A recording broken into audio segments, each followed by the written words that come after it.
Hello, வணக்கம் தமிழ் மக்களே. நான் ஒரு கேரளா பையன்தான். இருந்தாலும் உங்கள் தமிழ்நாட்டு நியூஸு அதிகமாக பார்க்குற பழக்கம் உண்டு. ஏன்னா நம்ம அண்ணன் தளபதி விஜய் சிஎம்மாக வந்திருக்காருல்ல.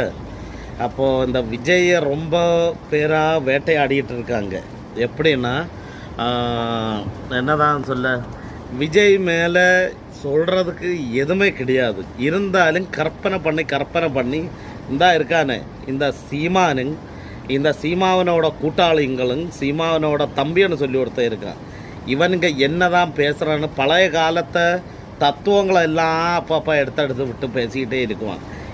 ஏ சீமான், உங்கள் இந்த தத்துவம் மட்டும் இங்கே உள்ள பிள்ளைங்களுக்கு எதுவுமே புரியாது.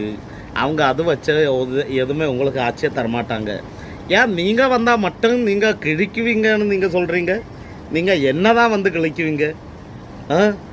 நீங்கள் இது ஸ்ரீலங்காவில் போய் ஒட்டுமையாக அங்கே போய் ஆட்சி நடத்துறதுக்கா? நீங்கள் இந்தியாக்காரன் தானே. இந்தியாக்காரன் பேரை சொல்லி முதல்ல பேசுங்க, புரியுதா? இல்லைன்னா அது பிரபாகரன் போராளி இல்லை பிரபாகரன் மவன் அப்படி இப்படின்னு சொல்லி பிரபாகரன் அந்த ஸ்ரீலங்கா இந்தியாக்காரன் ஆகிருக்கலாம். நாடு அங்கே இங்கேன்னு திரும்பும் போது ஸ்ரீலங்காவில் போயிருக்கலாம், நமக்கு தெரியாது அது கரெக்டாக. இருந்தாலும் மன்னிச்சுக்கோங்க.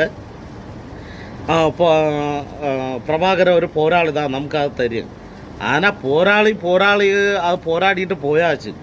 நீ தமிழ்நாட்டில் இருந்துட்டு தமிழ்நாட்டில் உள்ள விஷயத்தை பற்றி பேசிக்கிட்டு எப்போ பார்த்தாலும் பழைய காலத்துள்ள மாதிரி இந்த கருணாநிதியும் ஸ்டாலினுங்க இந்த கமலஹாசனும் பேசும் மாதிரி உள்ள பழைய காலத்தை தத்துவங்களை வச்சு பேசினா இப்போ உள்ள பிள்ளைங்களுக்கு எதுவும் தெரியாது, புரியுதா? விஜய் வந்து தத்துவங்க பேசிட்டா இப்போ அதிகாரத்தில் வந்தார்.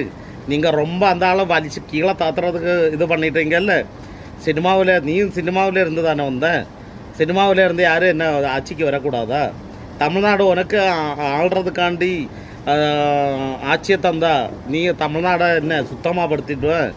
இந்த விஜய் வந்த இத்தனை கொஞ்சம் நாளில் என்னென்னோ நல்ல காரியம் செஞ்சுக்கிட்டு இருக்கும்போது அதை வச்சுட்டு நீ எதுக்கு அப்படி செஞ்ச, நீ எதுக்கு இப்படி செஞ்ச, நீ எப்படி இப்படி சொல்லலாம் அப்படி இப்படின்னு சொல்லி ஏயா நீயக்க இப்படி நாய் குறைக்கும் மாதிரி குறைச்சிக்கிட்டே இருப்பீங்க. உங்களுக்கு ஆட்சியும் கிடைக்காது, எந்த புண்டையும் கிடைக்காது, புரியுதா? வாயில இருந்து தெரியாமல் வந்துடுச்சு. இருந்தாலும் சொல்கிறேன், நீங்கள் எதுக்கு பயப்படுறீங்க? இது ஒரு புதுசாக ஒரு ஆளை ஆட்சிக்கு வரும்போது அதிகாரத்தில் இருக்கவங்க தான் தவறாக சொல்ல வேண்டியது. நீயும் புதுசாக வந்தவன் தானே, அப்போ நீ எதுக்கு தவறாக சொல்கிற? அப்போ நீ மட்டும் வர்ற வேற